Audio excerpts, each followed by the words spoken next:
Let's get started. So first up, we've got Office Special Events Executive Director, Katy Strascina. Katy. Hello, everyone. Thank you, Nate. Thanks, team. Hope you all did enjoy the coffee talk. It looks like we've got a great number of people and the number keeps rising. So I'm the least important part of this. So now's a good time for people to be signing on. Just don't sign off yet, even though I'm not as important as everyone else. And just to reiterate, even though you see Q&A and chat at the bottom of your screen, it's the Q&A that you want to be typing your questions in, not in the chat. But we've got a phenomenal team behind the scenes that is navigating through all of it. So not to worry, we will find you wherever your questions are. And just like, on your cell phone where it says, please excuse typos, give us some grace because this is virtual and who knows what's going to happen. My internet might go out. Anyone's internet might go out. So give us a little grace if you don't mind. We don't know what we don't know is going to happen in the next 2 hours. So anyways, thank you all for joining us. Thank you, Nate and team. As he said, my name is Katy Strascina. I am the director for the Office of Special Events. Super excited to have you all here. I imagine I know many of you, but for those of you who I have not met, hi. So we are pretty excited. We've got a pretty packed agenda. As Nate said, there's a lot here that is that we've added into these 2 hours. And of course, we tried to make it a little fun with pop quizzes, but ultimately it's some pretty important information. We are recording it. I will talk a little bit more about that recording as I go through my little tidbit here. But we are excited to have you. Whether you are a volunteer coordinating a small community event, whether you're a professional event producer managing multiple events, and everyone in between, today is has been created for you. You are our focus. We thought of our audience, all levels of event planners, and have created this program for you. And we want you to settle in, grab that coffee. Hope you didn't finish it from the last round. Bring your coffee, get your pen and paper, or as Rose would do, typing it, because she doesn't write anything, but we love her, but she doesn't write much. Anyways, so we have come together here at what is a challenging time in our world, in our city, in the events industry. We know it. We hope we're on the other side of it, but we are happy that you've joined us, that you're still in the event business, and that we hope you find this program helpful. We have been here during the good times. We have been here during COVID, and now optimistically, as we begin to emerge from the pandemic, and yes, I think I can say that with confidence, that we are beginning to emerge with confidence, that OSE, the City and County of Denver, we are here with you. We are standing shoulder to shoulder with our event community, and going through so many of the things that you're going through. We are reevaluating and evaluating our own programs, how we used to work pre-COVID, how we might be able to work in the future differently. We're doing our best to adapt and build strategies for an improved OSE, and imagine that you are probably doing the very same things with your events. What we know, and what you may be seeing yourself, is that during these rough patches, during these times of challenge, that we ourselves are pushed as individuals. And I know as I'm saying this, you can think back to the last 18 months, the last 2 years of how your world has changed, your own small world, maybe your community, the city, the world at large, that things have changed. We have been pushed to look at life differently, to look at our work differently, to look at ourselves differently, essentially seeing things through a new lens. And what we believe, and I think many of you probably do and have begun to experience in yourself, is that through change comes creativity. through turmoil, through challenge, that we become more creative because we have to. We're forced into it. We may be kicking and screaming, but we are forced into seeing how to do things differently, how to cope with what is in front of us, how to reflect on what is behind us, how to learn from those things and move forward. And as a result, we become more creative people. We become different problem-solving, mountain climbing folks. And our team has been so impressed. What we've seen in the last 2 years, we have seen this creative spirit coming out of all of you throughout the event community, new ideas, new locations, working with people that you haven't worked with before, doing things you haven't done before. You have been flexible, you have been passionate, you have been persistent, all while pushing forward with events. And we could not thank you enough for maintaining that spirit, for not giving up on that spirit. If you're on this call, my guess is you've made it through a couple of really tough years. Yeah. We're pretty excited to see what you're going to bring to the table. We've got a lot that we've been working on during this time. We want to see what you've got. We want to share with you what we have. We love our events. They are the character and the personality of our city. The events in our city, which you are the creators of, create this fabric that adorns our city with joy and with celebration and with culture. You are critical in helping our Denver residents, our businesses, even the visitors that come back to life after COVID. You are an outdoor event. If you're one of our clients, then you are an outdoor event on public property, not an indoor event. Our outdoor events are how people are coming out of their homes, coming out of their shell. They're exploring ways to get back into the community. And you are that liaison to recovery and to entering into their city again. And we know that events are going to help our city thrive once again. Your events are essential. I'm saying that, the mayor believes that, city council, everyone in the city knows how important events are. And we have been doing everything we can to put the pieces in place so that you have what you need as an event planner to plan your events. You are doing a thankless job. Many people show up to an event, they have no idea what goes on behind the scenes. It is truly a thankless logistical job. And we know that, and we are deeply and sincerely committed to helping provide you the customer service that you need to go over and above, out of our way to do what we can to help you host a successful event this year and in years to come.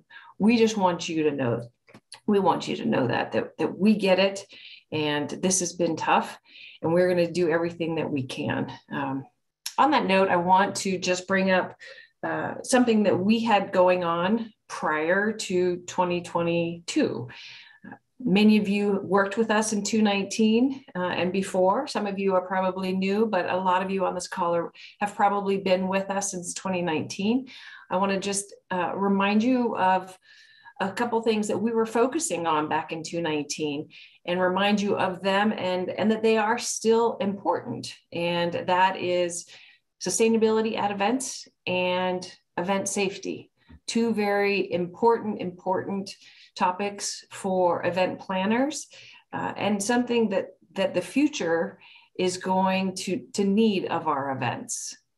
We learned a lot about our environment during COVID, a lot when we had no pollution. Do you remember that, when we had no pollution? We learned a lot about what life was like without so many environmental challenges. And I think the world is going to crave that. And these two, and so what I want to put in front of you all is just a reminder about the importance of event sustainability, and we will certainly prioritize a few working sessions or lunch and learns this year, talking about sustainability to help remind you of what we've done and opportunities that exist for you. But I want to challenge you all with those topics. You know, we want our event goers, our attendees, to come to the events and to feel safe, to know that they're attending and that everything's been taken care of and they are safe attending the event. And that also that when they leave the event, that the event organizer is going to leave the space in as good, if not better condition than when they found it. And I know that's the goal of the event planners on this call. And so this is just use this as a reminder of how important those are.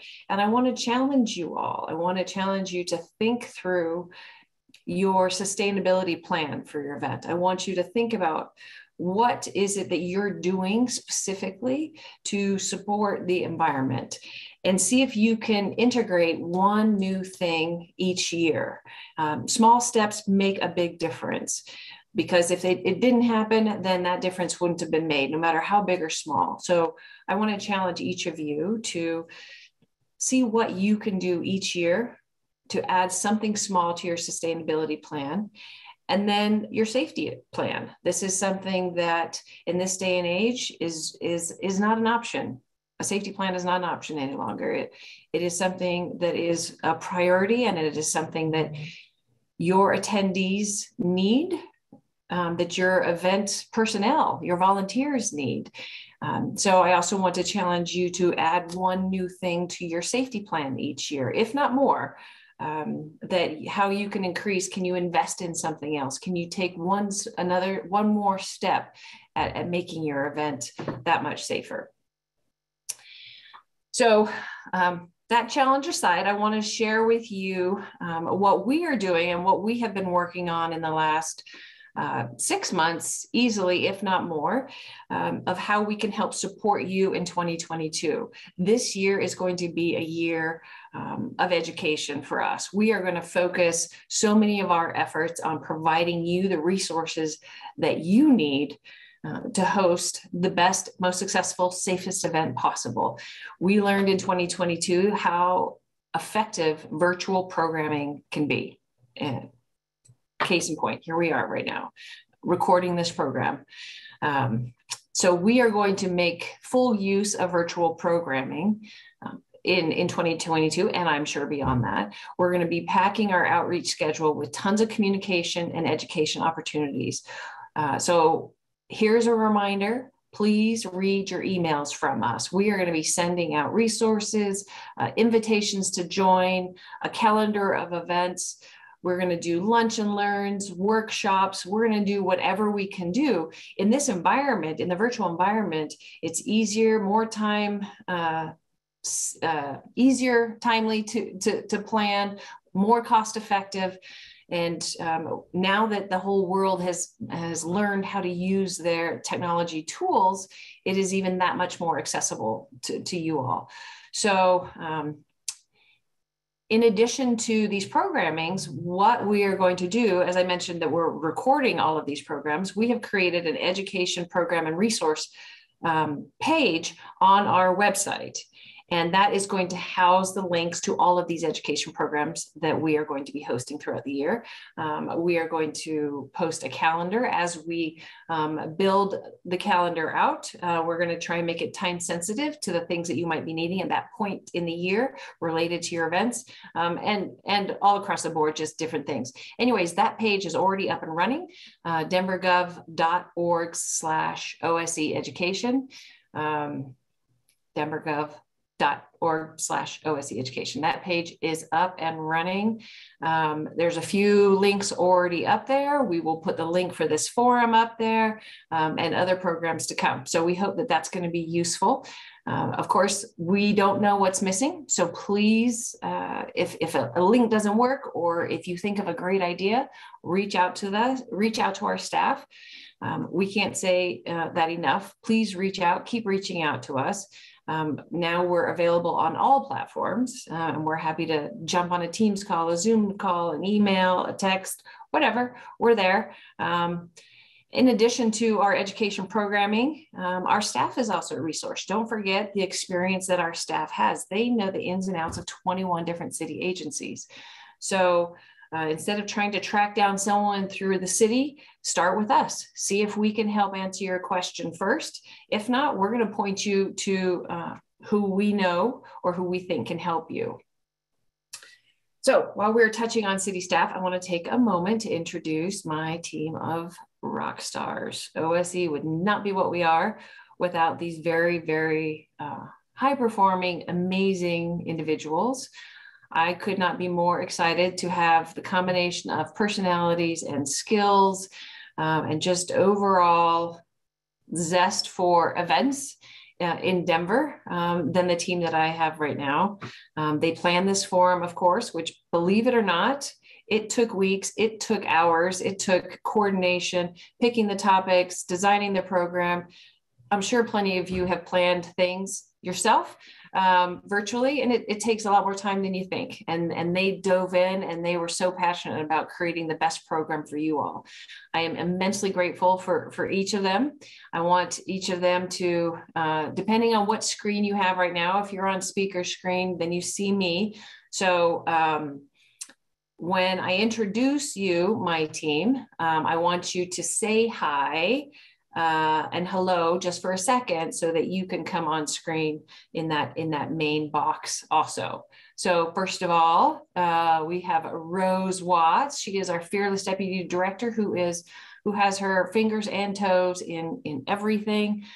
She has led this team tremendously in the last almost 3 years that she's been with us. Super, super thrilled to have Rose Watts as our deputy director, and she is an amazing complement to me. We work tremendously as a team. So Rose, say hello. Hi everyone, thanks for joining today. Really looking forward to helping support you guys this year, and hopefully you find this program very informative and useful. Thank you, Rose. And she will be featured at the end of the program. She's got a lot of information for you guys. So look forward to hearing you, Rose, at the end of the program. Then we have Nate Hayden. Come on screen, Nate. He is one of our 2 event permitting specialists. He was the lead on this program, even though everyone was involved in putting this on. He took the lead on planning the forum this year. Many of you have worked with him. We are so thrilled to have him on our team. He's been here 4-ish years, I think. Certainly the veteran on the team. Nate, jump on and say hello. Good morning, everyone. Thank you so much for being here. And as Rose said, looking forward to the rest of this program. Very cool. Thank you. Megan Sullivan. She is rounding out the team of event permitting specialists. We only have 2. These 2 are the spine and the backbone of our agency. They shoulder the weight of over 400 events, over 350 filming projects. They are working on all the logistics and all the details. Megan has been with us for, I think, about 3.5 years. Yes, very good. Super thrilled to have her insight on this. She brings so many fascinating skills to us. She is a policy analyst. She is a attention to detail. Super, super glad to have her on the team. Please come on, Megan, and say hello. Hi, everyone. Thanks for joining us this morning. I'm really looking forward to a robust event season and working with you guys all again after the past couple of years. So it's great to have you all here. Thank you, Megan. Next, we have our communication and outreach officer, Jill Liss. She is, in case you're wondering what that massive title means, it's as big as her job is, just so you know. She is our communications director. She is our public information officer. She is our marketing director. She is our social media director. She is our newsletter creator. She is everything that comes from our office, begins with Jill. And she is a tremendous resource to all of us. She's quick, she's witty, she's thoughtful, she's helpful, and she is also our outreach coordinator. So many of you have probably, well, I don't know if many, but if you have not worked with her, she does tremendous work working with the community, the neighborhood, city council. She really is a troubleshooter, problem solver for the agency, where she's going to dig in and help if there are problems in the community with an event, or if an event has problems with the community, vice versa. She really works with all hands in with the event organizers, with the communities, with the city agencies. A big problem solver, big help to our agency. Hop on, Jill. Hey, everybody. So excited to be here for this year's forum. Looking forward to working with you all in 2022. Woohoo. Thanks, Jill. And last but certainly not least, we have a new team member. She has joined the OSE in the last few weeks, and her eyes have been opened wide to the world of acronyms and government speak. She's done a phenomenal job already. You're going to get to know her soon. She is our do everything, help everyone staff assistant. And I am very certain you will be meeting and working with her in some form or another in this upcoming year. So Stacy McDowell, say hello. Hello, everyone. Thank you for that warm welcome. I come to this agency uniquely poised with an event and entertainment logistics background and a film background. And I'm here to make everybody on the staff's life easier so they can continue to give you the customer support that you all know and deserve. So thank you. Awesome. Thank you, Stacy. All right. Thank you, OSE. You are my favorite people.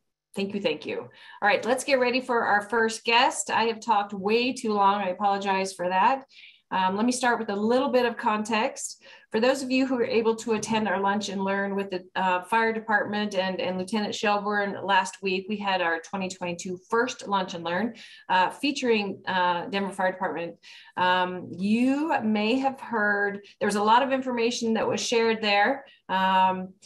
And I'm not overlooking that, but just highlighting one point that is contextual to our first presentation, and that is that DFD underwent a lot of staffing changes. They moved people around, and many agencies do this. This is not uncommon by any stretch of the imagination, but as they had some staffing changes, new people moved into new roles. And what happened was that change actually shed some light on some new opportunities for DFD where they could improve their work and their oversight on life safety issues at events.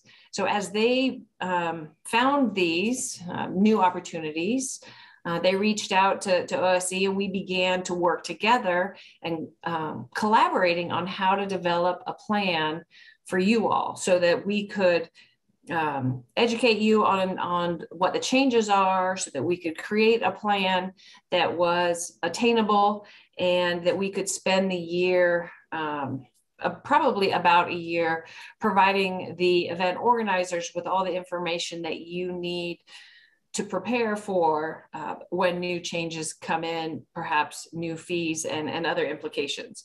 So we have been working closely with them to prepare for that. And the lunch and learn was step one. This forum is step two. If you weren't able to attend that lunch and learn, there was a lot of information there. We did record it. It is on our education page on our website that I spoke of. So please go back and listen to it a second time or listen to it a first time. It is on there. So with those staffing changes that I mentioned, I want to, there is another person that is new and, dare I say, improved in his position.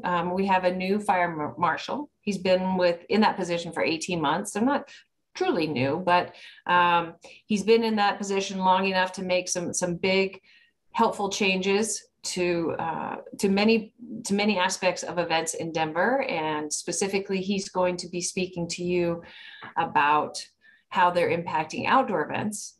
He has been with the city for 23 years. He is a veteran of DFD. He is passionate about this city.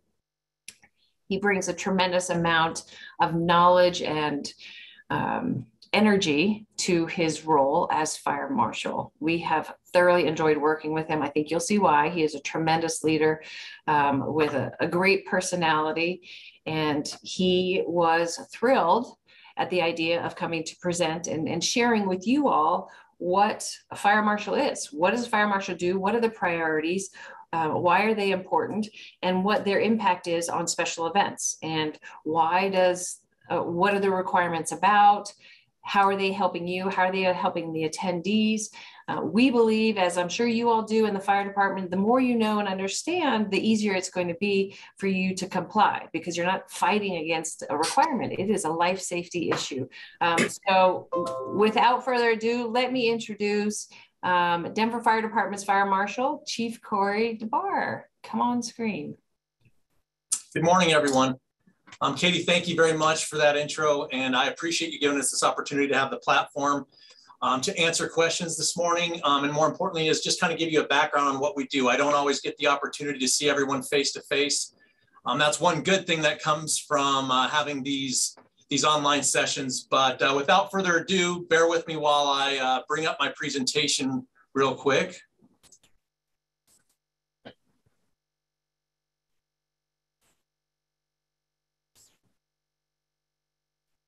So, as Katy so graciously stated, I am the newly appointed Division Chief of Fire Prevention in the Fire Marshal. I got this position when we changed the Chief of the Department in October of 2020. I start to lose track of time because everyone wants to forget the year of 2019. Prior to that, I'll give you a little bit of philosophy. Prior to that, I was in operations, and I am somewhat of an anomaly in this position because historically, people have not had maybe the resume that I have and then gone into a position like the city's fire marshal. The reason why I bring that up is because I've been in operations most all of my 23 years. I was a citywide shift commander prior to being appointed to division chief, and prior to that was a district chief, and then in captain out on the street and lieutenant, so on and so forth. So the way I approach a lot of these events and what we do at these is, more importantly than ever, is from a common sense approach. And then lastly from, or maybe I should say firstly rather, is a life safety position. And the reason why I say that is because I've seen the outcomes of bad things over the years, whether it be a non-functioning conveyance like the escalators at Coors Field when those went down and basically injured about 28 people, or whether it was the DNC or the Grand Prix or any number of those events that I worked from an operational standpoint. I also am formally educated, and with that education came a background in business prior to coming on the job. So I have, and I won't begin to think that I understand what every single event organizer is going through, but I have a basic business understanding and understand economic impacts and how those work. So I kind of look at everything from that twofold approach, and that's my personal philosophy as the city's fire marshal. Some of the responsibilities I have, in addition to special events, or more importantly, is the public events that fall under the direction of the Office of Special Events, is my job is to stop things before they happen anywhere in the city, whether it be a rescue or a fire or any number of things. Investigations and all of those things come through this office. And after things do occur, then obviously we are a functionary part of the investigation. We do have the special events responsibilities as stated, and any major event that happens in the city on any given day comes through this office, whether it's an avalanche game, a baseball game, a concert, anything at Red Rocks, all of that comes through this office. And then my overall citywide responsibilities, a lot of what I do is building, construction, and development. You can see all the cranes that are in the air, and on any given week, we get 240 new projects that come through this office. There's 82 people that work in this division and 19 fire protection engineers that review plans and also work for me. We work in the development phases from all of the large developments that are happening that will occur in the next 15 years, all come through this office. We do permitting for every operational permit in the city. We handle every bit of hazmat, every conveyance, as I stated, from elevators to even the train that's out at the airport. We also are in charge of the construction out at the airport. So you can imagine that when the train went down a few months ago, that was a phone call to me in the middle of the night to get out there and see what was going on with it. And then also we have a very large part of the homeless encampments. Why we do what we do. So just to basically glaze over what the lieutenant had done previously is, for many years, we've issued permits for events like the Parade of Lights or the Taste of Colorado. And these are large complex events. We've done a number of fees with those. And in the past, there weren't specific details of quantities of propane and the number of float entries and generators and things of that nature. And I'll get into why that's such an important piece of what we do from a planning standpoint. So we can go to the next slide. We've had a number of responsibilities for events. So, and bear with me because this that I sent you, Nate, is somewhat different than the original presentation I had because we did have some videos on there, but that were added later. But my responsibility is nationally adopted codes. So these codes are not only nationally adopted and come from even areas of Washington, D.C. with NFPA, it's also what's been adopted by city officials and city council. And this year, for instance, every 3 years, we go through a code cycle. And we're adopting the 2021 code, which will officially come into effect in October of this year. What I look for when we look at special events is somewhat more in depth than I think people probably realize. And that is, where do I place apparatus for citizen protection? And in this day and age, just to give you an example, when we did the Parade of Lights, it wasn't for citizen protection from the standpoint of if we needed to use the fire apparatus for spraying water or doing things of that nature. It was more we were blocking the crowd to make sure that we didn't have people that could drive into the crowd. That also bears down on how I'm going to allow people to line up on the street, how we're going to set up the Jersey barriers, or if we're going to use fencing versus Jersey barriers, our access points to standpipes and hydrants, and then also the explosive gas amounts and what I'm looking at for protective distances in case there is an explosion, and where I'm going to have people exit, or more importantly is how I'm going to get help into the event. So all major events in the city come through this office, as I stated before, in addition to those covered by the Office of Special Events. So we have a lot of responsibilities from multiple venues to concerts to you name it. So next slide, please.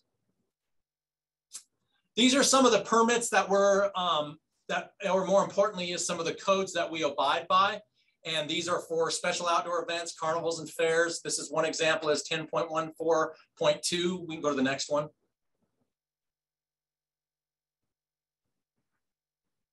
There's parade floats, permitting for those, which is 10.16 and 10.16.2. We can go to the next one. And then what we really look for is the safety first special event conditions, right? So we look at all the things, as I stated earlier, which is evaluations on assessments of all of the different participants, attendees, access and egress points, and so on and so forth. So next slide. This is just one example of what can happen at these different events. In 2021, Wisconsin, obviously the Christmas parade that ultimately resulted in 6 people being killed and 62 others being injured. These are things we have to look out for. We can go to the next slide, please. Something that hits even closer to home is the parade that happened in Windsor in 2018 that killed an 8-year-old boy when he fell off the float. And again, that's been fully investigated and they found out the reasons why. So these are all things that come about that we actually utilize this information on our decision-making processes. Next slide, please. Everyone's obviously heard of the Houston concert tragedy that recently occurred. I can tell you the biggest investigation going on right now is with the fire marshal and the city officials. And I think the difficult thing for some people to understand is when the ATF comes into town and starts investigating what happens, even like, for instance, the large fire that happened in Los Angeles in the art warehouse, the first person they come and talk to and interview is the fire marshal. So that's the long and short of the responsibilities of how far-reaching this is. We can go to the next slide, please. And there's not just domestic terrorism, there's also foreign terrorism and a number of other things that we look at whenever we put any event on. Everyone remembers the Boston Marathon bombing. That was a running event. I mean, something that we never figure we have to, it obviously doesn't usually take the amount of investigation, more importantly, is the amount of planning that something like a DNC would, but now we have to reevaluate our position on those. We can go to the next slide. So this kind of segues into a number of things that we permit. And the number one thing that I wanted to look at, because I know that we have kind of a finite amount of time this morning, and I wasted even more of it by not having the ability to share my screen, is the fuels that are used. And the number one question I get is propane.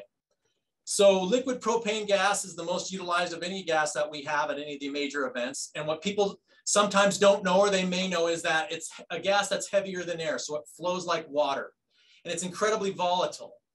On any given city block, we permit gas for outdoor patio program, for food trucks, for the encampment programs, for construction sites, and a number of other events. And just to give you an example, just last year at encampments, we confiscated 66,000 pounds of propane. So I have to take all of those things into account to understand explosive radius and what we're going to look at when something may occur on any given block, because I need to also look back at what's ever been permitted. A construction site could have 1,000 pounds of propane. One restaurant could have 420 pounds. Could be 4 restaurants on that block. So we can go to the next slide. If you could go ahead, in 2014, this is going to give you an example of what just 10 pounds of propane can do on any given city block. So if you can click on the propane explosion there.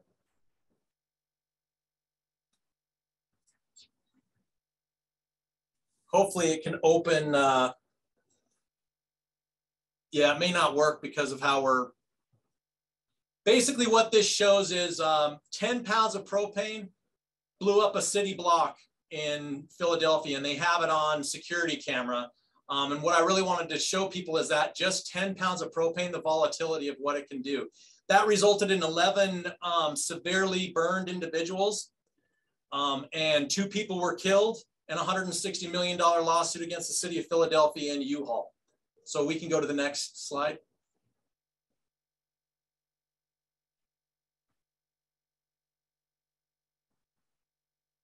Next slide, if you can.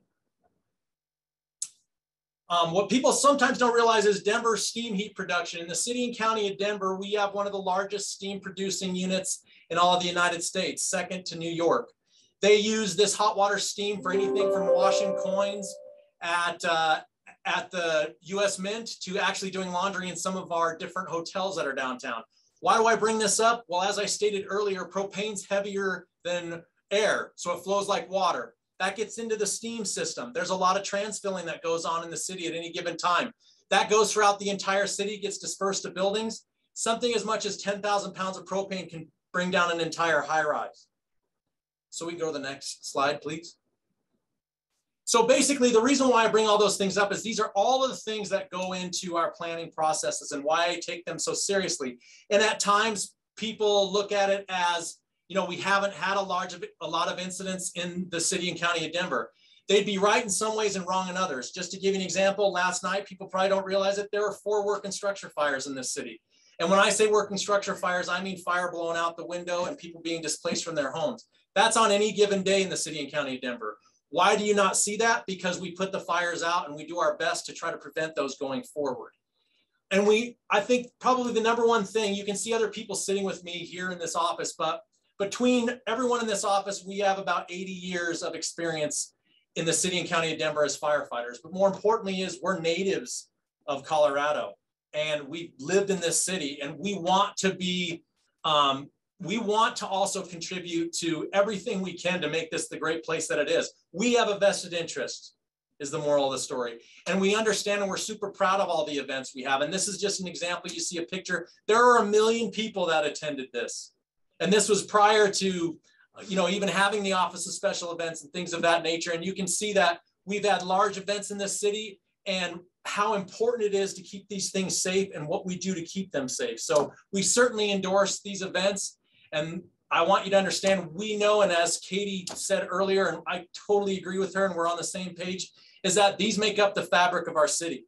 And whether it be, I have phone calls all the time that, what happened to the Taste of Colorado? What happened to these events? I'm just as displeased as everyone else and want to see it all come back. So we can go to the final slide, please.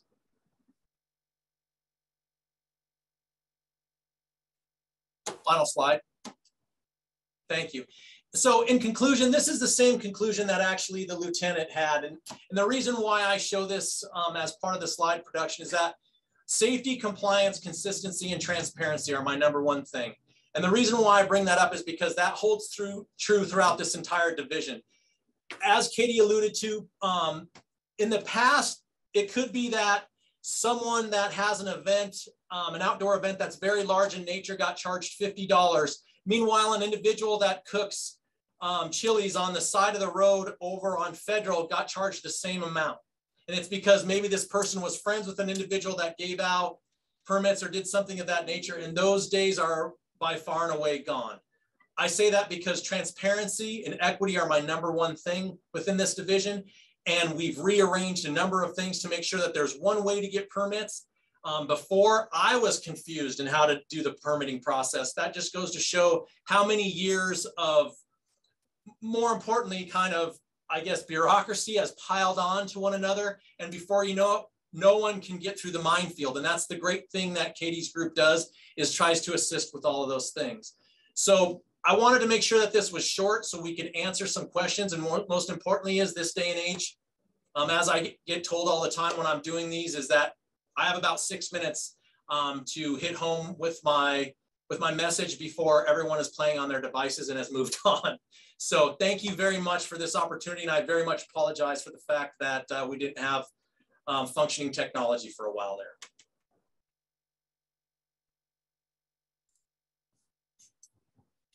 No problem at all, Chief. That was great. Thank you so much. Excuse me. Okay, so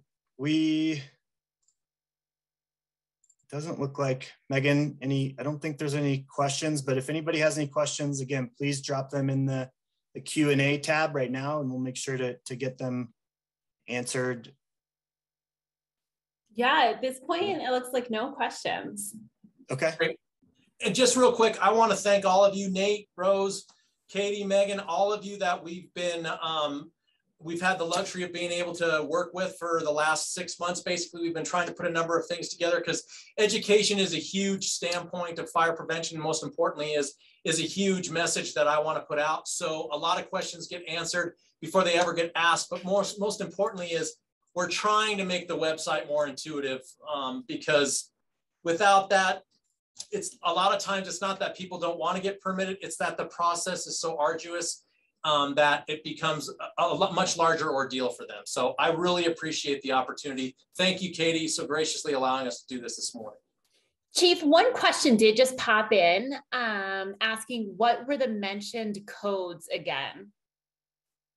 We can put those back out, but I don't want to just inundate you guys with codes, but what we'll do is we'll add those to the website and then they can reference those. And by website, I mean, Katy, we'll get those to your group so then they can reference all of those. Okay, perfect. And that's something that we can obviously include on our education page for easy reference. Okay, we'll make sure we put the parades and a number of the other events, so everything's on there, including the permitting process for the propane too. Awesome, thank you. Thank you. And as a reminder, we'll be sending out these slides as well. So those will be available for people to reference. Okay, great. Thank you again, Chief and Denver Fire Department. Really appreciate it. It was great information. So we've got our first quiz question coming up. So again, if you know the answer, please type it into the Q&A tab. And first one to drop in the question will win a $25 gift certificate to Snarfs. Hey, Nate, real quick before you please. move on, there is some questions that were just dropped in, so I wanted to address those first. Bella asks, do you recommend keeping fire extinguishers around the festival more than just in food vendor rows? By that, you mean like in other areas of open corridors, I assume, or I guess the public areas? Like, are we talking about something like the Taste of Colorado? And I understand that this isn't real time for them to be able to answer that question, but absolutely, we always recommend to have at least a 2A10BC at the very least at any one of these, I guess one of the food, for the food vendors, or more importantly is in any area. And a lot of times, even around some of these streets that they're on, there should be one right inside of every single building that's on that block. Chief, the question was specifically for Pride Fest, which is another big event. So like in their ticket booth area and stuff like that, are extinguishers required, recommended? Is there a stance on that?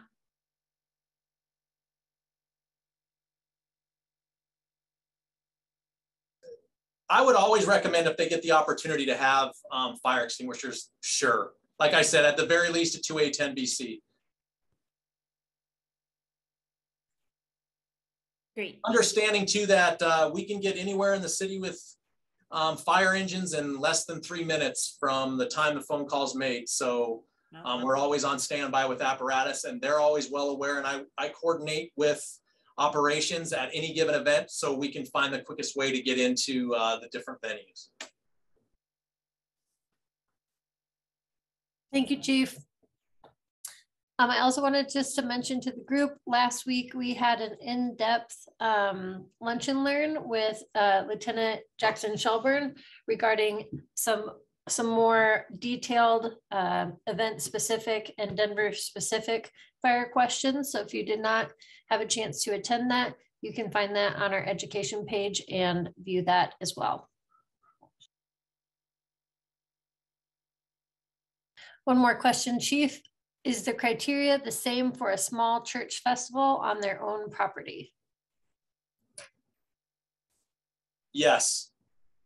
That goes back to making sure that we're transparent, and more importantly, is we do everything the same every time. Great, thank you. You bet.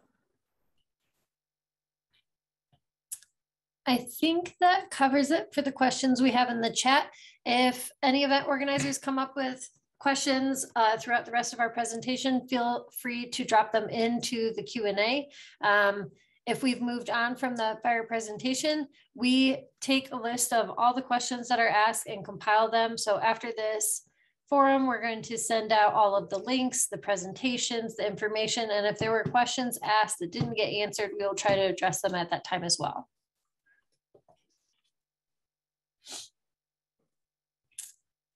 Great. Thank you, Rose. Okay, moving on. Up next, we have managing noise at events. Justin, sorry. We missed the pop quiz because I interrupted you. Thank you. See, thank you so much. Okay. Again, this is the pop quiz, and the prize is a $25 gift certificate to Snarfs. So there are obviously many things that is under the purview or responsibilities of the Fire Marshal. Please name one of those responsibilities. Propane. That answer came in first by Frank Halligan. Is that correct? That's correct. That'll work. Congratulations, Frank. Frank, we will reach out to you after the forum and get you your Snarfs gift card.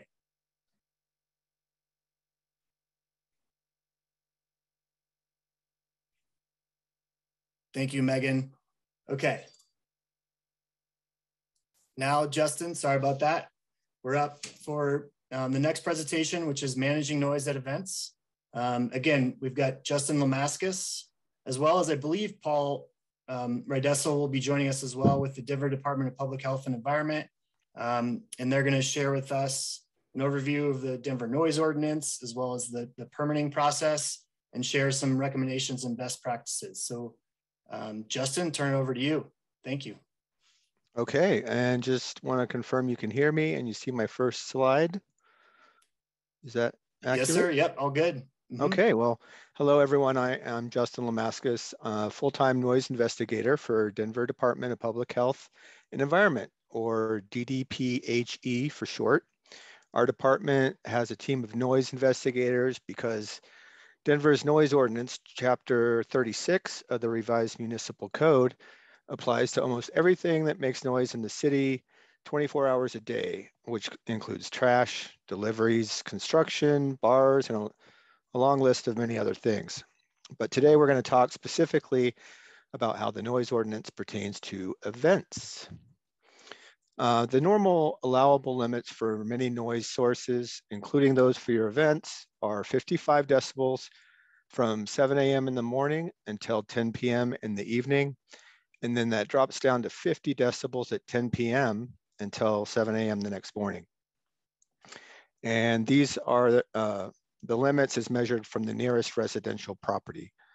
And they're measured in the dBA scale or A scale, which most closely mimics the perception of a healthy human ear. This includes amplified sound, such as live entertainment and in-house audio systems, and also mechanical sound, such as generators, light plants, setup and teardown noise, to name a few. Events that are open to the general public have a permit for street closure, sidewalk closure, or occupancy, and have a license to serve either food, beverage, or liquor, may be eligible for an exempted event status for noise. We call this a festival exemption. Noise from events with a festival exemption get a higher allowable limit of 80 decibels from 8 a.m. to 10 p.m. And then at 10 p.m., the limit drops dramatically down to 50 decibels from 10 p.m. until 7 a.m., just like the normal limits. So we strongly encourage events with this exemption to have a hard stop planned at, or more preferably before 10 p.m. for anything noisy that's outside to avoid violations. And all of these decibels are measured from the nearest residential property. Here you'll see a section of the noise worksheet, which is one of the forms to fill out during your event application. And this shows the criteria for an event to qualify for a festival exemption. You must be able to answer yes to all 6 questions here for the event to qualify. The first is a gimme that everyone can answer yes to. And then the event has to be 4 days or less. It cannot be a series of 2 or more separate events in the same vicinity. It has to be open to the general public. It must have a permit for either a street or sidewalk closure or an occupancy permit. And it must have a license to serve either food or beverage or liquor. If your event is a yes for all of these, it meets the criteria for a festival exemption and gets that elevated allowable limit of 80 decibels from 8 a.m. to 10 p.m. So this is an important part of the worksheet to fill out in your application so that when we review your event, we immediately can see if it qualifies for the festival exemption. And I can come back to this later. This is usually one I get a lot of questions on, but I'm just going to go through this and get questions later. The noise ordinance is a law, not a rule or a reg, and is enforced as such. And DDPHE does not issue noise permits. Not that we don't want to, but we can't issue a permit around a law. But the specific event information we ask for allows us to help you stay in compliance with the noise ordinance and avoid fines. So this includes detailed site maps that clearly show the stage and speaker locations, generators or any other mechanical noise source locations, and the closest residential property locations on all 4 sides of the event. And we encourage you to get all the forms and information to us at least 30 days prior to the event date, so we can help review that with you. When planning an event, just consider the impact that the noise generated may have on the nearby residents. The site location and position of potential noise sources should be considered, including your speakers, generators, public address systems, light plants, refrigeration units, also as well as your noise from setup, teardown, trash pickups, deliveries, rehearsal, planned sound check times. There's a lot to consider there for noise. So if there are residential properties close to the site, event organizers must take steps to reduce the impact. For example, speakers should be facing away from the residents. And then on the electronic communications form, we ask that you provide us an on-site contact, which is someone who will be at the event when it's happening, not the organizer who might be in Florida during the event, and include their cell phone number so that we can text them and meet up if the event is out of compliance. All right, so here you see a map that this is just an example of something submitted for an event, and it shows the footprint of the event, where they are close to residential properties and where it's located. You can show where the stage is and which way the speakers are pointing, where your bathrooms are, your food setups, your, whatever tents you have. So we get all kinds of maps, but just so we can see where your event is and where everything's set up and how close it is to other properties that might be impacted. The event organizer is responsible for having noise levels monitored and maintaining compliance, and the designated person in charge at the event should have full control over the sound amplification equipment. It's imperative that all staff, including the sound engineers involved with the sound system, are informed of the sound level limits for the event and that any instructions from DDPHE regarding sound levels are complied with.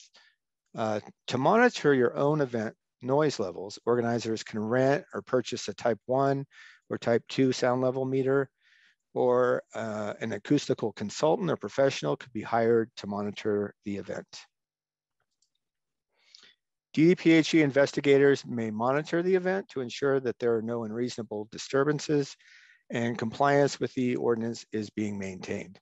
DDPHE must have unrestricted access to the front of house position, backstage areas for sound level measurements, communications with the event organizer and or the sound engineer. If an event does not comply, a DDPHE investigator may issue a written warning or order to bring the event into compliance, and failure to comply may result in administrative citations or summons to court, and noise ordinance violations in City and County of Denver could lead to fines of up to $5,000 per day. So here, that's about all I had for you. This is our contact information for our noise team, for myself, Justin LaMascus, and a good secondary contact is Nathan Rosenberg there that does a lot of event reviews and would be monitoring events. And of course, at the bottom, we have our website, denvergov.org/HFHH for Healthy Families, Healthy Homes, where you can get more information on the noise program and fine schedule and whatever else you might need. That's about it.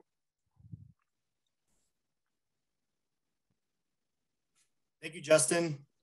Appreciate the information. And while we wait for any questions to drop in, again, please drop those into the Q&A tab. Any questions that you have, and we'll direct them to Justin. Chris Ryan from the Parks Permitting Office did make a good point. It's not quite a question, but I think it is worth noting that park events need to be sure and understand if they have a roadway included in their park permit, that could qualify them for the festival exemption. The parks staff is available if organizers have questions about that.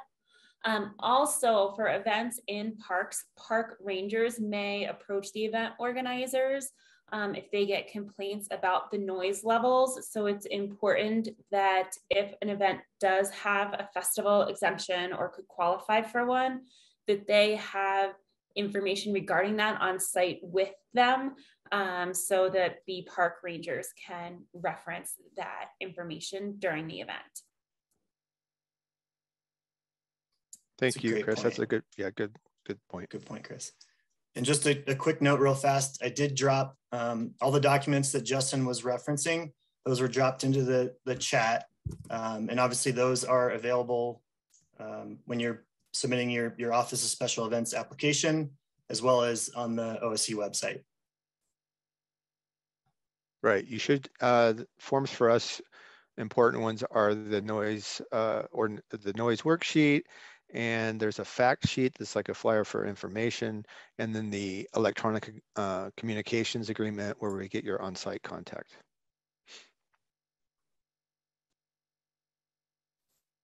We got another question in. Are there any specific noise rules around Civic Center Park with the courthouse quiet hours?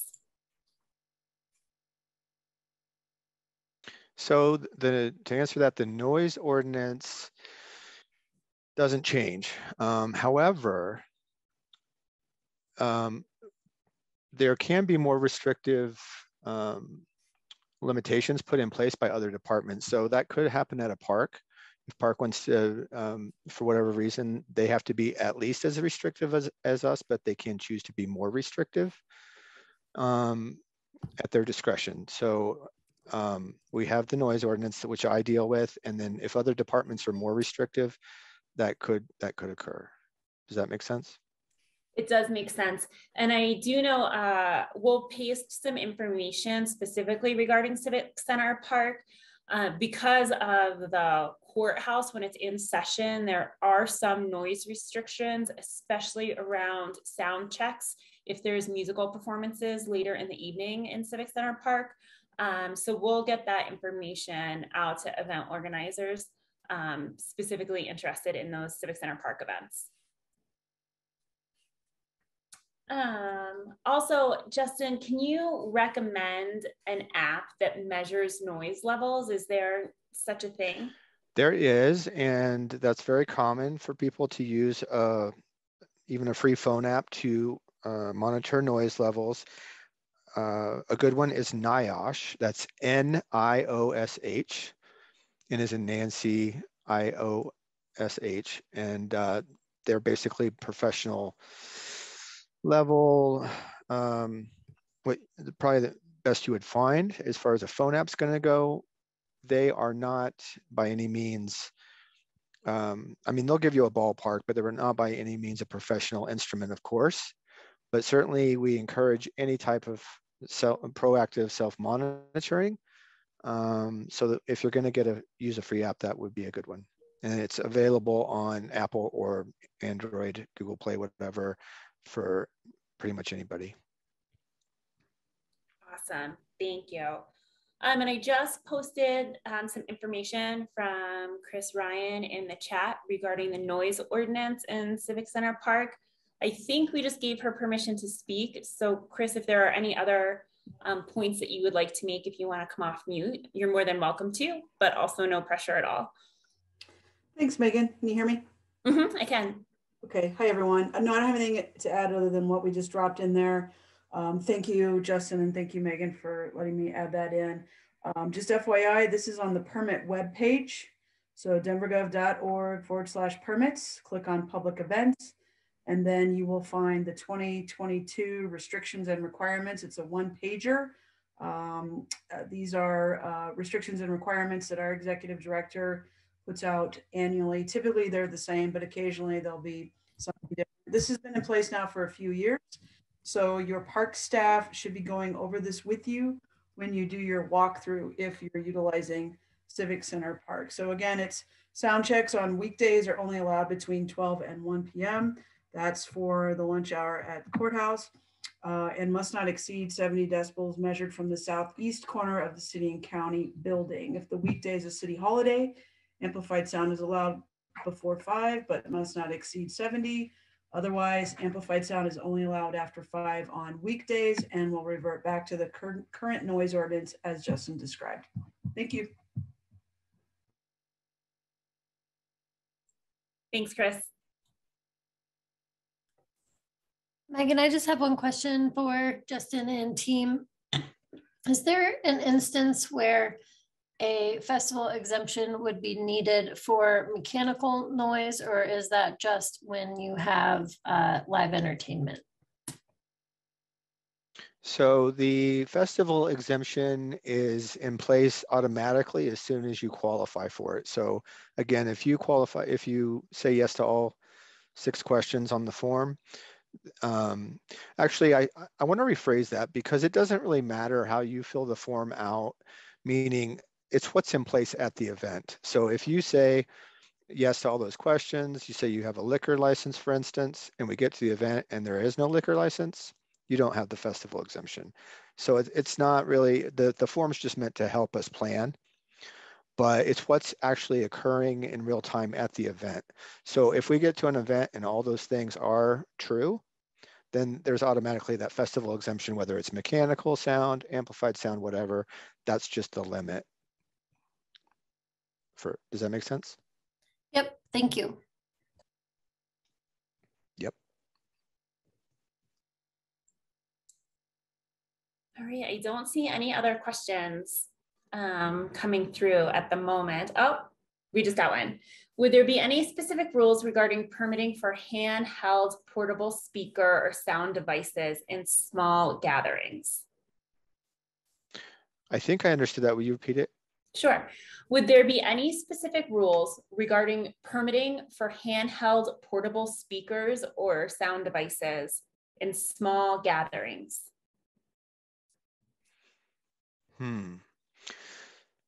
So again, there is no noise permit. There's just the noise ordinance and the limits and times. And so the one thing I'm hearing there is that it's portable, so it means it's moving. And it's really there you're looking at the 55 during the day and 50 at night decibels as measured from residential properties. Everything with the noise ordinance has to do with decibels crossing property lines. So it's wherever you're at, the noise you're making, and when it crosses from that property into another one, how it's measured at that neighbor adjacent property. So yeah, there's no permit or anything that goes along with that. It's just whether it's in compliance with the noise ordinance at that time. Perfect. Clear as mud? I think so. Okay.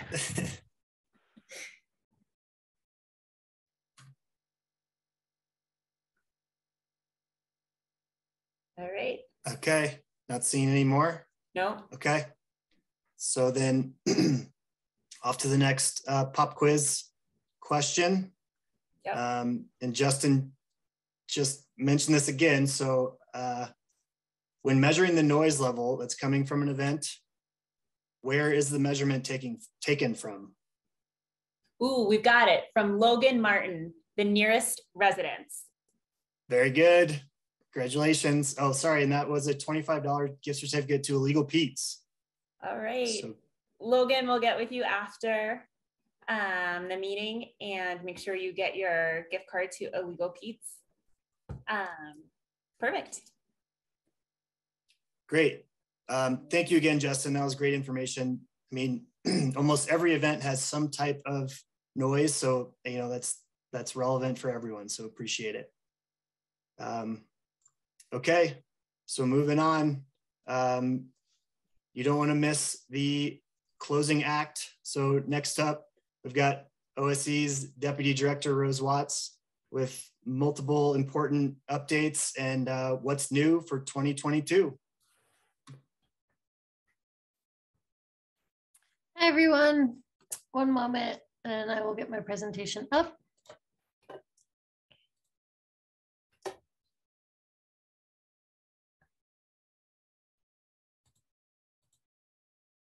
Okay, can you guys see my presentation? Yep, it looks Yes. Good. And can you see my notes? Nope. Okay, great. Okay, so what's new for 2022? I am going to specifically be talking about what's new in 2022 in relation to the Office of Special Events. The topics we're going to be covering in this presentation include your applications, permits and invoices, educational resources, and our surveys. Starting with applications, or better yet, before you start your application. Last year, we rolled out a new tool for your organizer tool belt. It's the event planning guide, and it is on our website. So before you even start your application, preferably when you start your event planning, reference that guide. It's going to give you an outline of what you need in order to submit your application, what potential permits you may need based on the different elements of your event.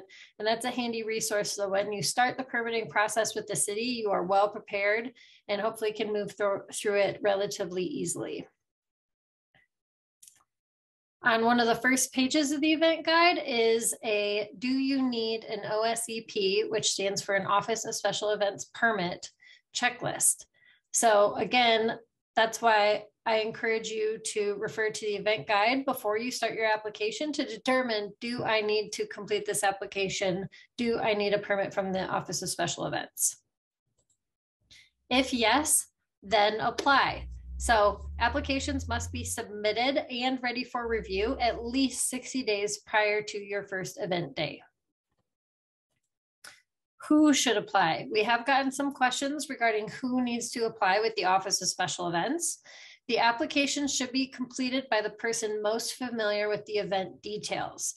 So that does not necessarily have to be a representative of the host or sponsoring organization. Say the American Red Cross, for example, is sponsoring an event, but they are just simply funding it and hosting it.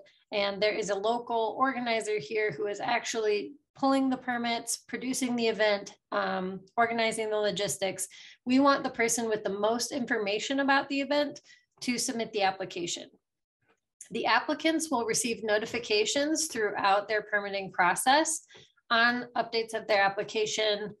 They will also receive the permits and the invoices via email through your account. What do we mean by ready for review? We've had some confusion regarding what constitutes a complete application. So we've changed the verbiage from complete application to ready for review. What makes an application ready for review? So when you go through your Office of Special Events application, there is a number of questions about a variety of different event details. What we need in order to start reviewing the event are a few of the primary foundational items, including your applicant information, the event information, the dates and attendance, and then a few other items. So we need a draft site plan.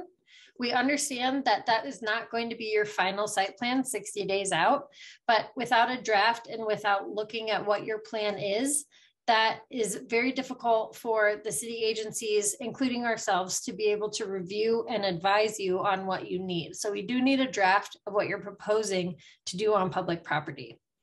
Additionally, we need a draft community notification. Community notifications are required to be distributed 45 days in advance of your event and then a week before the event. We ask that you upload a draft of your community notification at your time of submission, which is either 60 days or prior, so that if there's any recommendations or tweaks that need to be made, we have some time to go back and forth with the organizers and advise on that. The last item you need in order for us to put the application under review is your premise documentation. Now, what is premise documentation? If your event is in a Denver park, that means your preliminary park permit. As you guys can see here, this is something many of you guys are familiar with. If your event is in the right of way, we need a traffic control plan. Why do we need premise documentation? Because if you guys don't have the location secured for your event, it's futile for both us and for you to continue moving forward with your permitting processes in the city. So we need to make sure that the event organizer has secured the location, and then we will start moving forward with the city permitting process. So once you have submitted your application and it is ready for review, or actually, I'm sorry, as you are submitting your application, you will notice that there is a new section for date and attendance, and there are different options that appear for single day, multi-day, and recurring events. A single day event seems pretty straightforward. It's something like a simple picnic or 5K. You set up, tear down, and have the event all in one single day. A multi-day event is where your setup, tear down, and the event take place across multiple consecutive days. For example, a weekend festival like Taste of Colorado, something that starts on a Friday and goes to a Sunday. So the event days are consecutive. And then a recurring event is where your setup, tear down, and event take place in a predictable pattern over a period of time, but the days aren't consecutive. For instance, if you have a concert series or a farmer's market. For the attendance section of our date and attendance on the application, we are looking for the daily total attendance and the peak time total attendance. So if there is you are expecting, say, 5,000 people over the entire course of a day, but at any one given time, there may only be 1,000. That daily total attendance is going to be 5,000, and the peak time total attendance would be 1,000. This helps the emergency response teams know exactly what to plan for. Another new thing that you'll notice as you're applying is an easier way to complete some of your steps. I encourage everyone to click the View Requirements button in each of their steps. I know a number of you do multiple events throughout the year, or you have done them year over year, but requirements do change. So make sure to click the View Requirements to stay up to date with what those are. Some of the requirements that have not changed, but the way our application has changed is some acknowledgements. So previously you would have to upload a vendor list, and that was cumbersome for the event organizers and for city staff. So what we have done is that we have changed that to an acknowledgement. The point of our application is to get information in front of event organizers so that it is very clear for you all what is required of you. We don't want you to have any surprises or not know something as far as meeting a rule or regulation or requirement of the city. So our application is intended to be comprehensive of what city requirements are being placed on you in your event. And if something isn't going to be reviewed by us, we simply ask that you acknowledge that by putting your initials in the box so that you know what is required. Moving on to our next section. Oh, I'm sorry, it looks like we have questions on application. So I'm going to answer the application questions before we move on to section 2. Great. Rose, we do have a couple of questions for you. One is, what is the radius around the event site that should receive the community notifications? And is it just residential offices? Is it just residential or offices and other types of buildings as well? Great. Thanks, do you want me Jill. to weigh in, Rose? Yes, exactly. Yes. So Jill Liss here, and I support events around notification efforts. Thank you for the question. Every event is different. And so if it's a complicated event, definitely let's have a conversation and we can help plan an appropriate notification effort. But in general, if your event includes road closures and is expecting more than 3,000 attendees, you are expected to hand deliver notification flyers to both impacted residents, businesses, and community centers like churches and schools that extend 1 city block from all the road closures and or around your event perimeter. So if you have a large event, more than 3,000 attendees in a park, you're expected to hand deliver notifications on 1 block outside of that park area. If you have a road closure, a race that extends over a long distance, you should be hand distributing flyers 1 block depth on both sides of the entire route perimeter or route. And so that is because events are something that really impacts the area residents and businesses and community centers with extra traffic, with extra noise, with parking challenges. And so it's critically important that we do our best to inform the community about the impending impacts. So this is in addition to distributing your flyers by email to the registered neighborhood organizations, the business improvement districts, the city council offices that serve that area. And I think one of the biggest things we've learned recently is that whenever you can, make sure that you deliver that flyer with a clear request to please share this with your constituents, with your members, post this in a common area within your apartment building, because sometimes it won't help if you give the flyer to the manager of the apartment building and they just put it on their desk. It's important for them to share it, and sometimes you have to connect those dots for folks.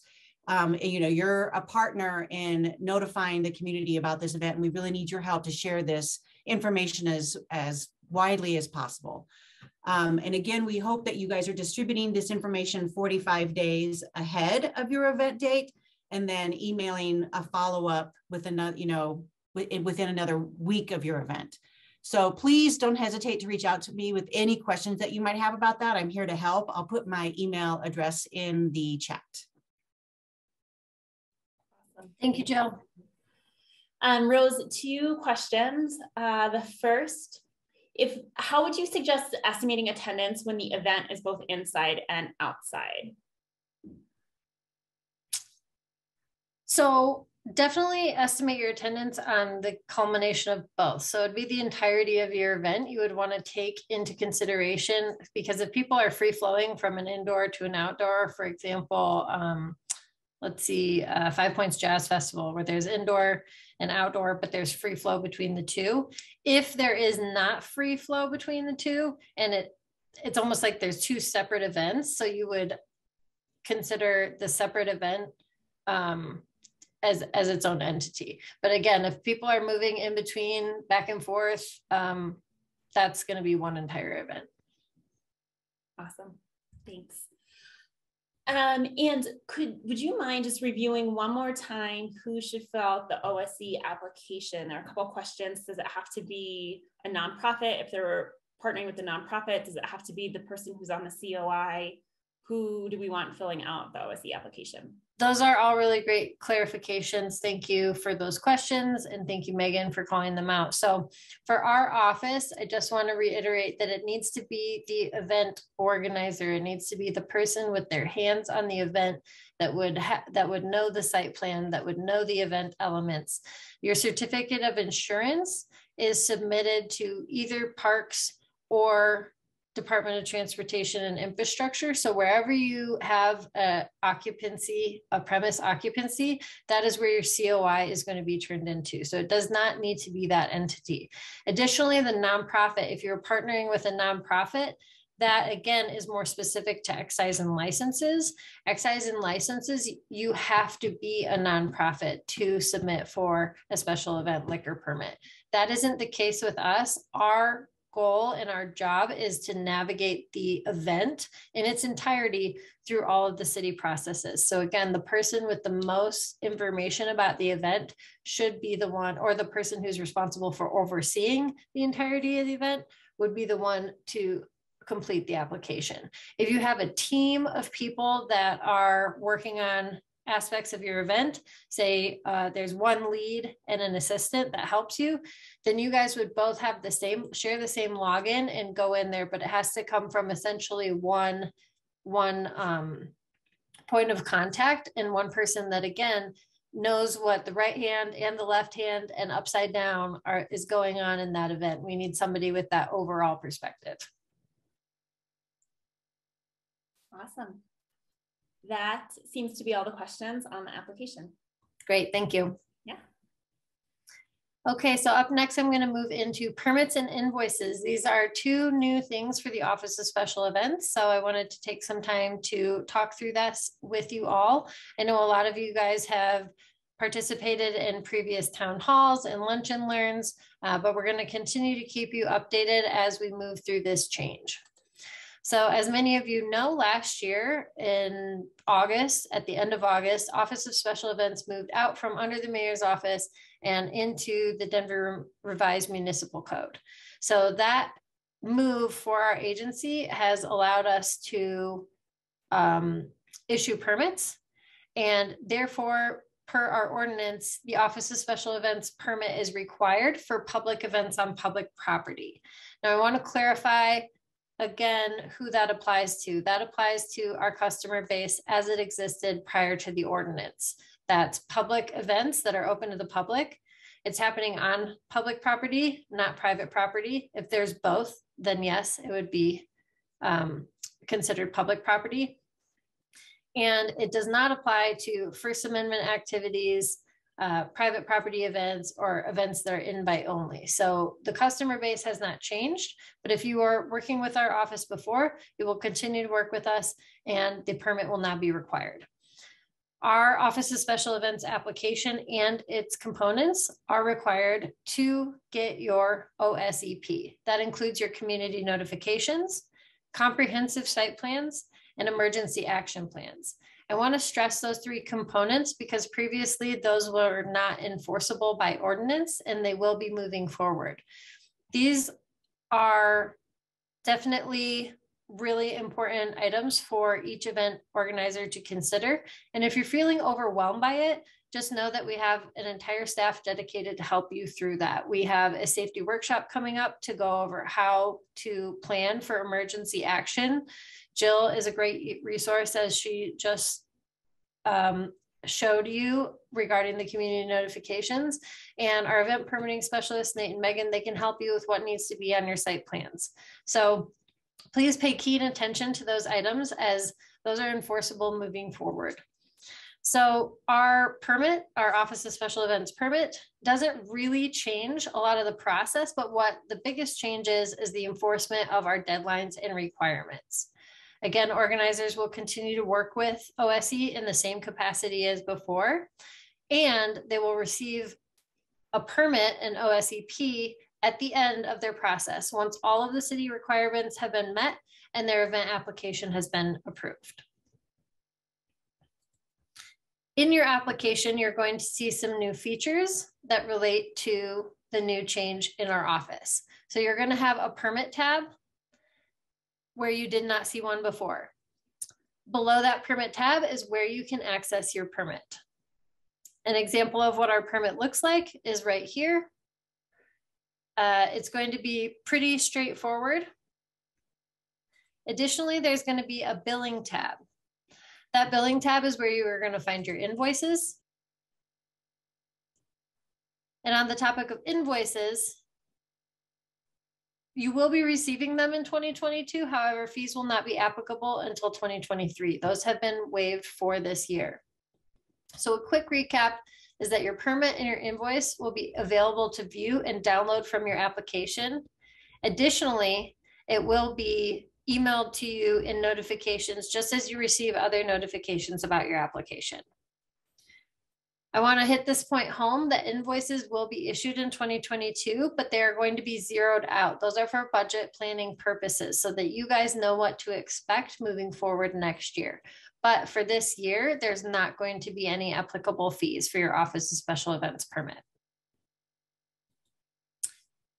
For events that occur in 2023, application processing fees for our office will apply. The application processing fee schedule is posted on our website and it's outlined here. I want to clarify again what events this applies to. If your event happens in the year 2023, the processing fee will apply.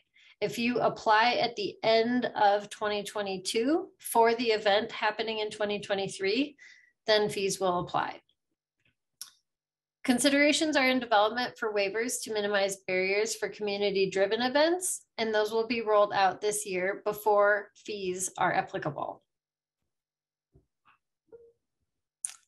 I want to open it up for questions on the permits and invoices section before moving on to our next section. Rose, we currently, oh, here we go. I was gonna say, we don't have any questions, but I feel like they're coming. Okay, is there a specific point of contact in the Department of Excise and Licenses that we can reach out to for questions?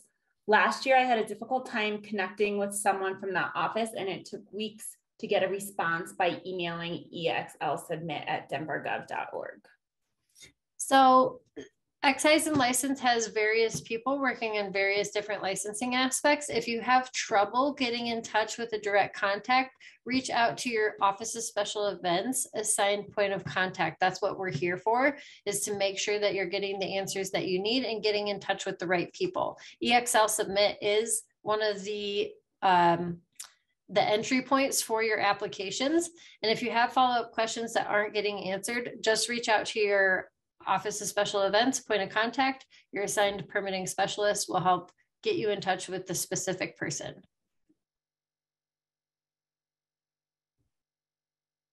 Are there any other questions, Megan, on that section?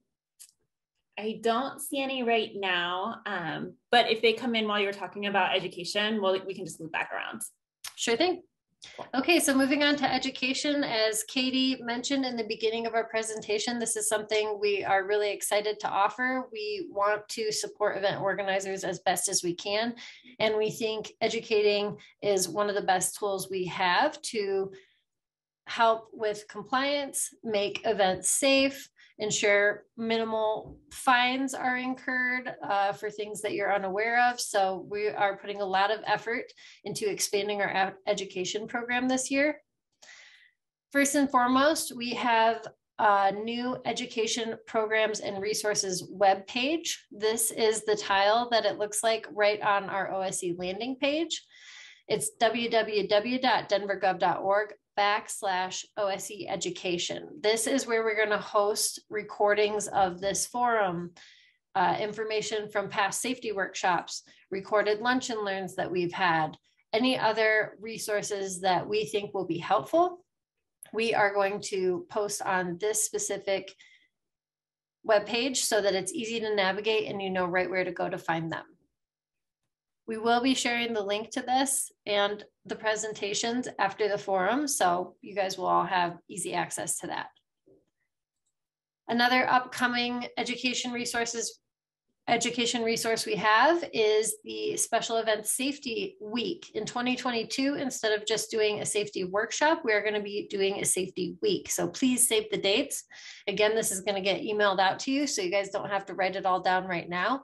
But the week of March 1st through 4th, we're going to have a special event emergency action plan workshop.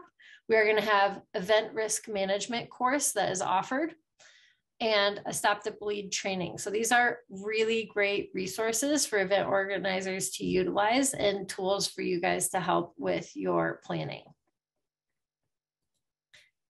In addition to the safety workshop and the forum, we're gonna continue having ongoing topic-specific lunch and learns. So in the past, we've had a lunch and learn with Public Health and Environment when there was a million questions about COVID and public health orders. Last week, we had a lunch and learn with Denver Fire about the life safety compliance and their fee schedule. Those are going to be posted on our education page and they will continue. So please submit your ideas. If there is something that you guys want us to provide educational opportunities for, make sure that you submit via our contact form. There is an education program request selection on that contact form for ideas. That being said, we have an upcoming lunch and learn for vendors. We know that vendors can be a big challenge for everyone to get them on the same page. Even if event organizers are educated about the requirements, the vendors may be confused or have questions. So we're putting this together on March 9th to specifically get in front of vendors. Please, please, please, please, please, I can't stress this enough, to share this invitation with your vendors. And also, if your vendors have specific questions, to submit that question via our contact form underneath the education selection so that we know what questions to address. We want to make this lunch and learn as useful as possible and maximize our time. So if there are questions you know that your vendors have, encourage them to submit that via the contact form so that we can come prepared to address them.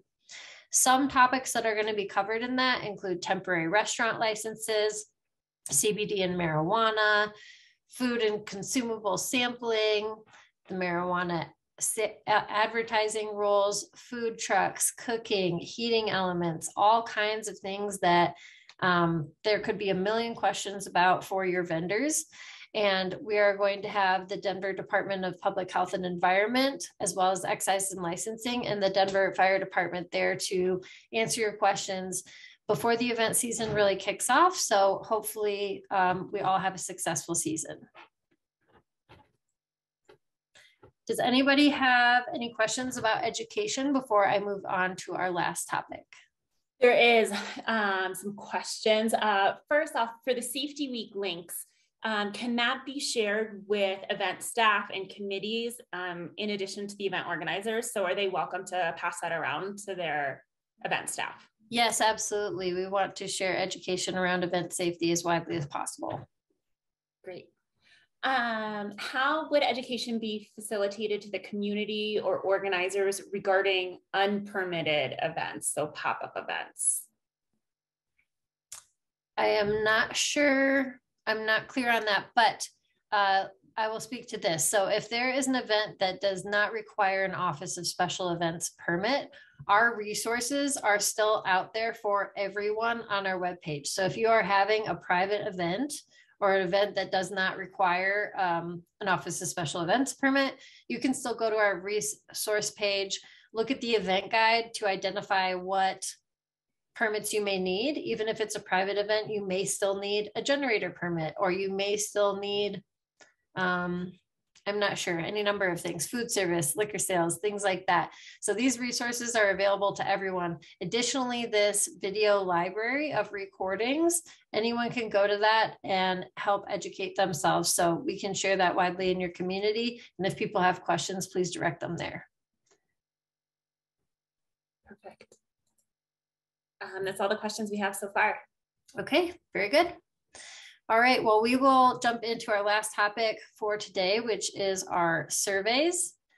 We understand that we don't want to over survey people, but yet we do want to solicit feedback. So we will have a survey after this forum. When this webinar closes out, you will be automatically directed to a link that is going to allow us to gather some feedback regarding this forum and future education opportunities.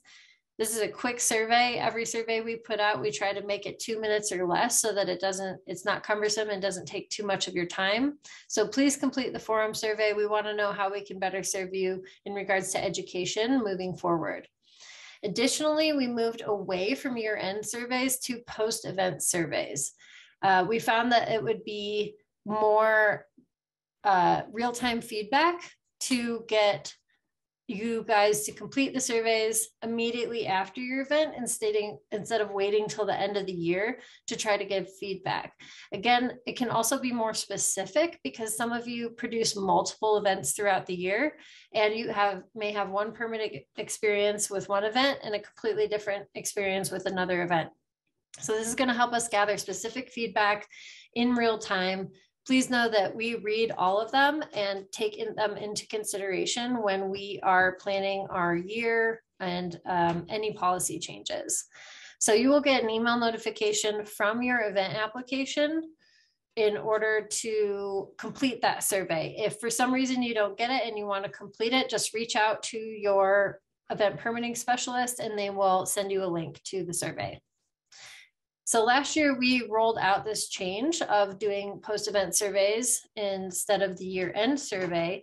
And in order to try to widely educate everyone of this change, we have an incentive of winning yet another gift card.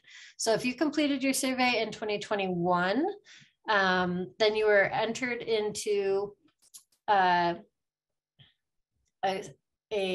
raffle, I suppose, for winning the gift card. And we really appreciate everybody that submitted those surveys. Thank you so much. I'm going to turn it over to Megan to raffle the names. Thank you, Rose. I'm going to share my screen quickly just so everybody can see that the names of the people who completed. Can you see my screen? Yes, we can. Okay, perfect. So the names of the people who completed their post-event surveys have been added to this wheel of names, thanks to wheelofnames.com. And we're going to spin it and a gift card winner will be selected. Is everybody ready? We're ready. Thanks, Maggie. Woohoo! There we go.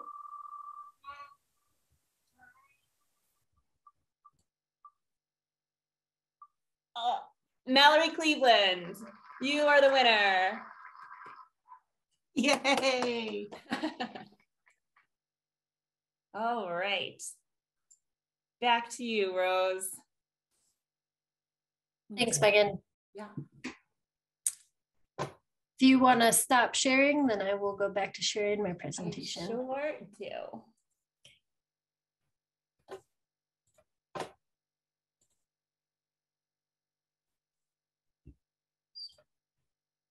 Okay, we're back.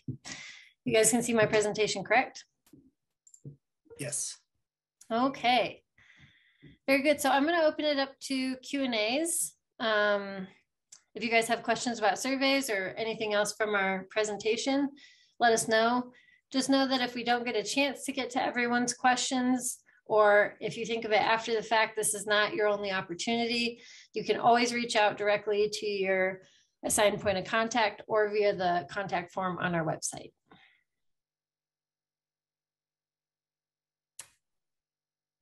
Rose, what is the best way to estimate attendance?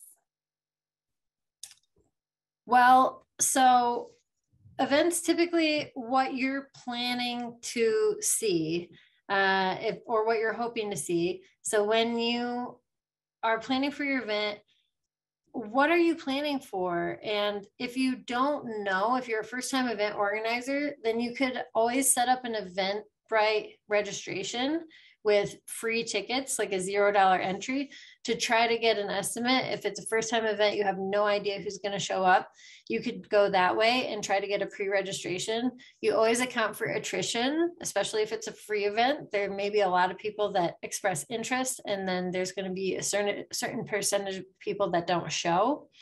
But it really is dependent on each event. Once you have had your event multiple times, you start to get a feel for it. But think about how many vendors are you planning for? How many people are you planning to feed? How many, what else is going on in the city on that weekend? So there's a lot of things that go into your estimates. But definitely stick with like what you're hoping for and what you're projecting for, and then just account for a little bit of attrition. Over the years, you'll notice sometimes your event grows bigger and bigger, and you'll catch a trend there. But I definitely think if you have no idea what your starting point is, then try to do a registration. Rose, I would have answered the same way, but the question, they just clarified, and it's for after the fact for a large festival. Do you have any tips on how they would estimate the number of attendees that attended? Oh, after the fact. Oh, I see.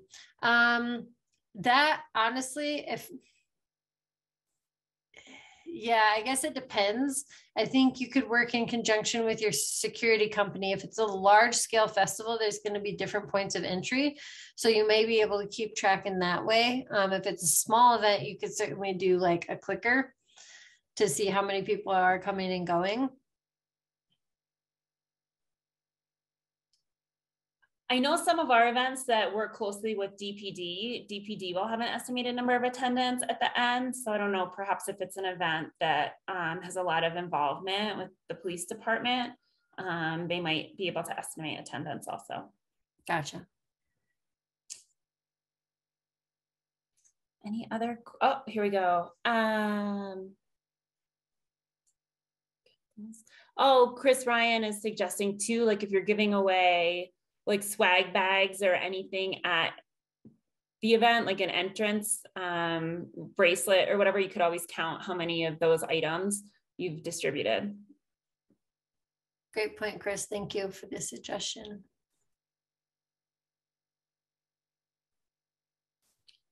Any other questions? Now's your chance. You've got us all here. Another idea too, if you're really struggling with event attendance, I think it may be a good idea to connect with other event planners. I have been working for the city for 3 years, so I haven't, other than these forums, haven't planned an event in a few years. So it's always good to network with your peers or someone that's done a similar style of event. They may have some good ideas as well. Definitely. Okay, well, thank you guys so much. We sincerely appreciate you. We really appreciate the proactive step that you guys take in participating in these forums and trying to educate yourself and sending us feedback so that we know what you need. We couldn't do our jobs without all of you, and we appreciate you greatly. So thank you very much.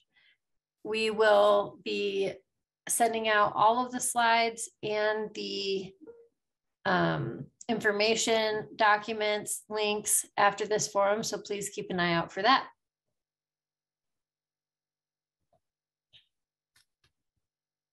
And Rose, we've got our final quiz question and gift card to give away. Oh, yes. Thanks, Nate. So everyone get ready. Here we go. Final question. What are the OSE application fees for 2022? Free Kelly, 0. Yes, that's correct. Thank you. I'm glad that that message got across. It's an important one. So congratulations, Cree. We'll get in touch with you after this to coordinate getting you your gift card. Nate, what was the gift card for? Yes, that last one was a $25 gift certificate to Santiago's. Oh, very good. Great breakfast burritos. Fan favorite. Awesome. All right, well, I'll turn it over to Katie to close out, and thank you all very much. Thank you, everyone. Thank you, Nate. Thank you, Rose. That was a tremendous amount of information that you shared with everybody. I hope you guys all were able to digest that. But again, as everyone has said so far, we are going to be sending out all of the information to the meeting attendees, and we'll be posting it on our website. So I know this was not the in-person forum atmosphere that we are used to and that we enjoy. Having the food and the appetizers and even the happy hour beverages. We did take a survey last year, and we found that most people want to go back to the in-person forum. So we are setting our sights on that for next year. Barring any world crisis, which we all know now is a reality. But we are shooting for an in-person forum next year. For those of you that are somewhat new to this, that they always fall in January, usually about the 3rd or 4th week of January. We have held them in the afternoon and the evenings before when they were in person. And we've held them in the mornings. So a little bit of both, not sure what they're going to be, but please tune in. You'll get all the information about the next 2023 forum. You'll get all of that. So thank you to all of our presenters, to the Chief Fire DFD's Chief Debarr, to DDPHE, to Rose, to our team. Thank you, everyone. Thank all of you. This was a long 2-hour stint. Appreciate you all hanging on. And if you went to the coffee talk, even longer, 3 hours, thanks all for your time. We do appreciate you. We are excited for a new year to get outside, to go to these events and to work with you. So have a great day. Have a great new year. Thanks, everyone.